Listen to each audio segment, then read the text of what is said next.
Hello guys, Diskarte Vlog Janet. So ngayon guys, ang moto ko ngayon ay yung mister ko, ano yun ko, yung ipaprank ko siya. Babalikan naman ako doon guys sa pag-vlog kay walang nangyari sa vlog ko nung una. Ito guys, yung gawain naman namin, ito lang. Ito lang, ay yung trabaho namin. Dito talaga naghahapon. Lala yung mister ko. So, kami ng mister ko, ano na kami, 22 years na nagsama. So, iwan ko ba kung di ba nagsawa sa akin na? Nung nagsama pa kami, may ipin pa ako noon. Ngayon nawala na yung ipin ko sa loob ng ano na taon, 22 na taon. Ngayon guys, dito lang muna guys, mag-ano muna ako kay may bumili. So yung kilo nito guys, dito sa amin medyo mahal. So pipindutin mo lang ng ganito. Dito po. Bakit ko na dong?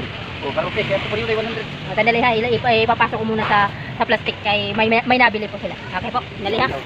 Naman na guys ha, sandali guys. Diri ka para tayo ng karimpuan. Gasa maktan. Pag-asa. Sabit nga i-prank ko yung mister ko, hindi tuloy na prank kay may nabili.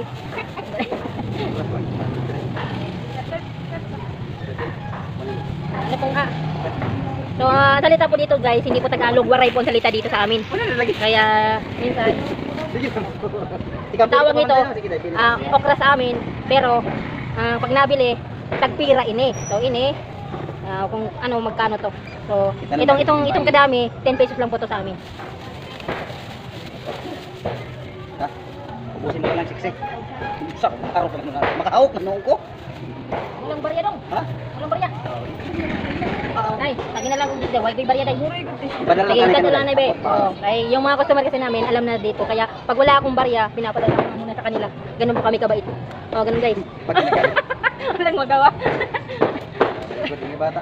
Walang magawa eh. Magawa ka na. Kaya guys, supportaran nyo naman yung video ko. Oh, ibig nga ipaprank ko yung mister ko. Kung ano, hindi ko tuloy na prank. May customer pa kami. Pumili ka lang dyan tayo ha. Kung nawaray, pili ka lang. Didak, kung tirat imo.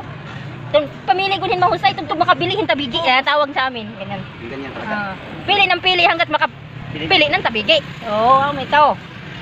Sige, dinilaan na ha. Sunod, mga video pa ako. Salamat sa pagkita. Hindi nagkikita, okay lagi ha.